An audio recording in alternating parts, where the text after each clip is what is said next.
the real boss of the project. So once again, welcome to this. Doesn't react, it reacts. So yes, I wish you all a very welcome again on this final event of Renaissance. And ladies and gentlemen, in front of you stays a coordinator that is happy and proud. Happy because you're all here, of course, coming again to Brussels. And happy because we are allowed to have this kind of events again face-to-face. But also proud. As we will go through the day, you will see that all the results that we have produced are built by a bunch of people, a lot of people all over the countries that are participating. But also you will see that a lot of the results are based on real-life implementation in pilots with hardware, software, social tools, economic tools applied on real-life situations with real people in their daily behavior. You can imagine that during the period 2020, 2021 in COVID times, it was not easy at all. So I'm really proud that the group was able to still make some results out of all the work they have been doing under these difficult circumstances. Thanks again for everybody that participated in that. That seems to work slowly. Yeah, okay. So there will be many results presented today, interactively, speeches and so forth. And it's of course to the specialists that did it to explain what they exactly have achieved during the project. So I will limit myself in the next 5 to 10 minutes on the main idea of the project and the main and enlighten some of the results of it in a very, very brief way. So again, what was Renaissance, and is Renaissance still for 2 weeks? It's a project that was there to foster the rollout of energy communities, foster the rollout of renewable energies that are producing energy locally, distributed locally and consumed locally. And the whole idea was to come up with an approach that is scalable and replicable to other sites in Europe and beyond that, by creating also making sure that there's a good business model and that there is advanced technology implemented as well. So the program is focused on energy communities. Like you probably all know, energy communities is an attempt of stakeholders to work together in a kind of collaboration scheme and share together renewable energy. Now, in order to accomplish this, there's quite some challenges that we had to overcome. First of all, we need to have a good design of an energy community and a related microgrid in general. When the project started, the most of the approaches were purely technical, looking at energy efficiency and let's say how to use your energy the best. We have broadened this by also including environmental KPIs, social KPIs, economic KPIs, business models, and so forth. Until recently, and even now for sure, it's not so easy to create revenue streams by integrating renewable energy assets. At least at a high degree, let's put it this way. This project tackles this issue by really looking at viable business models that we have been developing. Point number 3, of course, the stakeholders. When the project started, an energy community was only known by the happy few or the not so happy few, I don't know at that moment, but really not really towards a broad public. I think there are many projects now, and Renaissance is one of them that actually brings the energy community idea to a broader public. It is important because we need to engage all stakeholders, and this goes from citizens to authorities to industry. So we have put a lot of effort on actually engaging all those stakeholders in this project. Then the regulations, there is a high-level European regulation that has been implemented in 3,000 different ways in the countries in Europe, sometimes with holes, definitely not consistent. We are seeing now, for instance, in Belgium, I know there is a first law on energy communities implemented in Belgium this year. You see it's taking up. So there's a lot of work that needs to be done in order to assess the, let's say, the shortcomings of the regulatory framework that we are applying for energy communities. And finally, we want also to help citizens, especially in having an easy access to renewables at affordable price through the business models, but also hassle-free, meaning easy to integrate. If you want to convince stakeholders to participate, don't make it technically too difficult for them, make it easy for them. So these are the key challenges that we tried to address inside the project. And in order to achieve this, we have brought together all of you guys and beyond that has the necessary expertise to develop such communities. And here you see the flow and the different partners of the project. And basically this flow follows more or less all the steps that you need to do to design, implement and operate an energy community. I can share you the slides, Maria, no problem at all. No need to take pictures. So basically,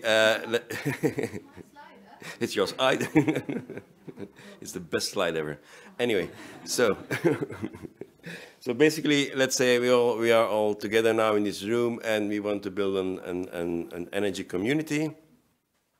So let's first see what we want to do. Let's analyze what we want to do. Do you want to go for an energy community where we want to reduce CO2, or do you want to go for an energy community where we just want to reduce our energy bills, or whatever?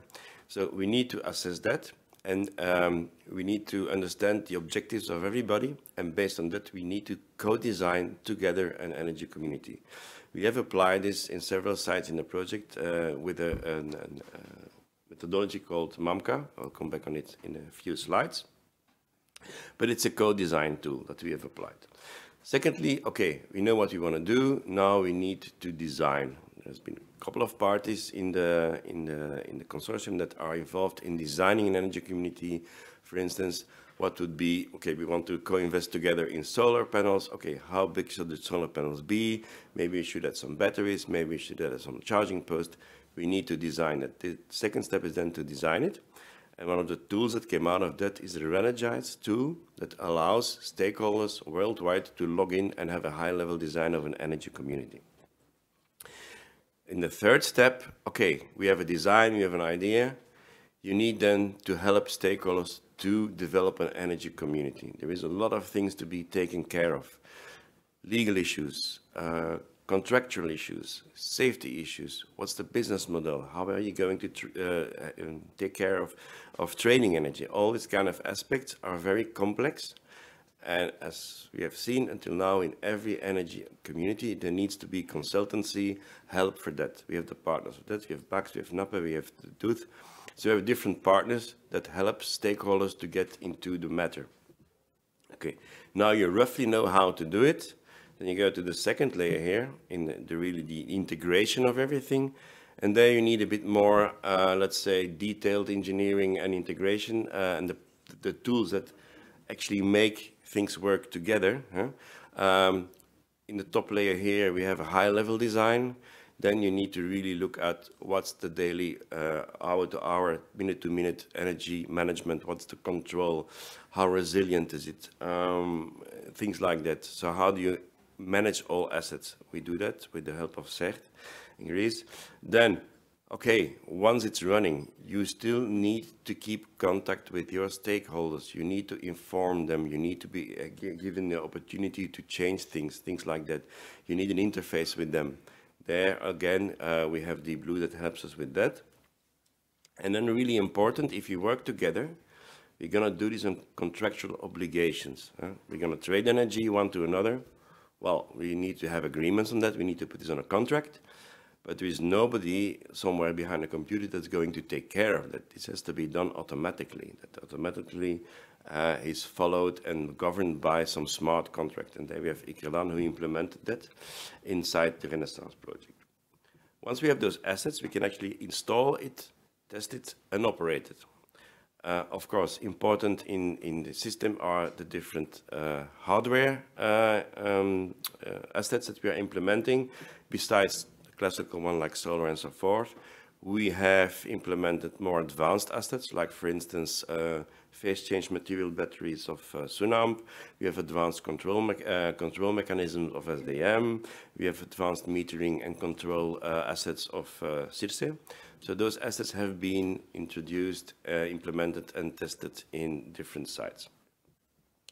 And finally, of course, you need an operational software that on a day-to-day, hour-to-hour basis manages and drives the different assets inside an energy community. And there we have Atos and Accelleria helping us out with that. Important is here that we have tested this approach or parts of it on the different sites, the pilot sites that are presented, I think, on the wall somewhere there, inside the Renaissance project. So this is the whole flow from idea to operation in the project. Now, as I briefly mentioned, there's some tools and results I just shortly want to introduce. First of all is indeed the Reenergize optimization tool, then the MAMCA methodology, smart contracts, the Renaissance platform, and different pilot and replication sites. So, once more, what's the Reenergize optimization tool? If you want, there is a login, there should be a link somewhere where you can all log in and start your own energy community. So basically, it's going to look at what is for you, with your stakeholders, your objectives, your local weather, your regulation, the best possible scenario for designing an energy community. It has a kind of optimization procedure. It's based on mixed integer linear programming. Okay, that's for the specialists between us. But it will help you in making your decision how big your assets would be. As I said, let's say we all want together to invest in solar. How big should the solar be? And how big should the battery be then if you want to install one, and so forth. So this tool can online help you with designing this. And in order to sustain this design and this scenario going with it, it will give you an idea about what would be your investment, what would be your total cost of ownership, what would be your revenue stream, and so forth. So you have an idea of the financial viability as well. And it will also give you an idea about what to do on a high level in terms of operation. If your rule of thumb would be, well, you produce solar energy, it could be a rule of thumb could be, okay, use it locally or sell it to the wholesale market when it's cheap, things like that. So these kind of high-level ideas of operation will be given there as well. Secondly, we have this stakeholder engagement methodology, so multi-actor, multi-criteria analysis. It's a methodology that we have applied in other situations, but it's the first time we did it in energy communities. Here you see an example of an interactive workshop with Alex looking at the ground and the results. So it is actually working together with stakeholders in a participatory way in designing an energy community and taking into account especially their objectives. Let's say we all work together on an energy community. Well, it's important that right from the beginning, first of all, we make you aware of what your objective is, that, yes, okay, you want to be a part of the energy community, but it is really your objective. Is it safety? Is it collaboration? Is it money? Is it CO2? So making people aware of what they really want and actually also linking this to measurable KPI is also very important. It's also when you make them aware of everybody's objectives, you can come to a consensus. It's important that everybody finds something that is good for him or her inside the project, inside the energy community, but it's also important that people understand what the other wants and why the other wants that. It helps building consensus. So at the end of the day, what comes out of such an exercise is a couple of scenarios. Hopefully a preferred one that is preferred by everybody. If not the preferred one, probably 2 or 3 of the best, and then it's the task of the let's say the consultant, the person or the party that leads the site in coming to a consensus. So it is basically a co-designed consensus driven methodology. Here you see, you see a couple of workshops that we have been carrying out all over the world. I'll come back to it in a second. But it seems to work well and has been appreciated by many, many parties in the world. Another thing we have been developing is basically a management system. As I explained, an energy community needs to be managed automatically by a software platform, an IT platform. It is important that we are able to measure at all times all the assets, manage them, think about how we are going to manage the assets in the next hour, 2 hours, 3 hours, next day. So having some forecasting, asking for control of certain assets, making it possible to have the energy market, internal or towards the external world, running. So having an interface towards the users. So this platform needs to be put in place. We have developed one, and that is versatile and can be applied in different sites, independent how their layout or DNA is. It exists of different layers: a physical layer of assets and monitoring assets, data layer, then we have a layer of data modeling, we have a decision support system, so the support system that tells you what to do next with respect to energy management. There is a Renaissance social engine linked to it. It's supporting the smart contract application. It is supervising the trading within the energy community or from the energy community towards the rest of the world, and it's enabled. This is enabled by a blockchain layer. Here you see actually the interface with the users.